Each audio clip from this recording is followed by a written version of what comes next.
বিশ্বের যেসব দেশে বাংলাদেশি নাগরিকরা কাজ করতে যান তাদের মধ্যে অন্যতম মধ্যপ্রাচ্যের দেশ ওমান। দেশটিতে থাকা প্রবাসীদের বেশিরভাগেরই অভিযোগ তারা দূতাবাস থেকে ন্যূনতম সেবা বা সহায়তাটুকু পাচ্ছেন না, উল্টো পদে পদে কৃত্রিম প্রতিবন্ধকতার শিকার হচ্ছেন। দেশটির প্রবাসী বাংলাদেশিরা অসহায় মাস্কাট মিশনের উপপ্রধান ও মিনিস্টার মৌসুমী রহমান সিন্ডিকেটের কাছে।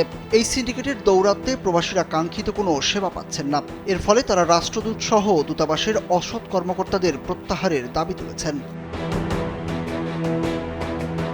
অভিযোগ আছে শুধু সেবা প্রার্থী প্রবাসীরাই নন, মৌসুমী রহমান সিন্ডিকেটের কাছে দূতাবাসের অনেক কর্মকর্তা ও কর্মচারীও কোণঠাসা।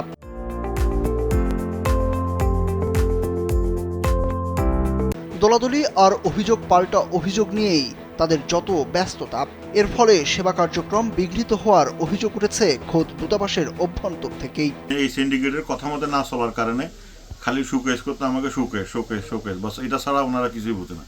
ওনারা পাসপোর্টের জন্য ওনারা কোনো ব্যক্তিগতভাবে কোনো হেল্প নেয় না, খালি হয়রানি করতে। আমি লোকজনের হেল্প করতাম, এই কারণে ওনারা আমার বেশি হয়রানি করছে, এই জন্য আমাকে চাকরির থেকে বরখাস্ত করছে। সূত্র বলছে 24তম বিসিএস এর পররাষ্ট্র ক্যাডারের কর্মকর্তা মৌসুমী রহমান বর্তমানে মিনিস্টার ও মিশন উপপ্রধান হিসেবে নিযুক্ত।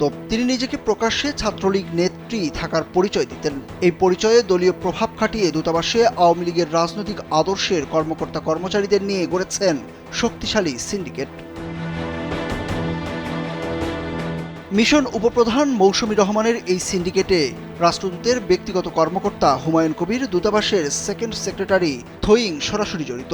পাশাপাশি সিন্ডিকেটে খোদ রাষ্ট্রদূত মোহাম্মদ নাজমুল ইসলামেরও যোগসূত্রতা থাকার অভিযোগ রয়েছে।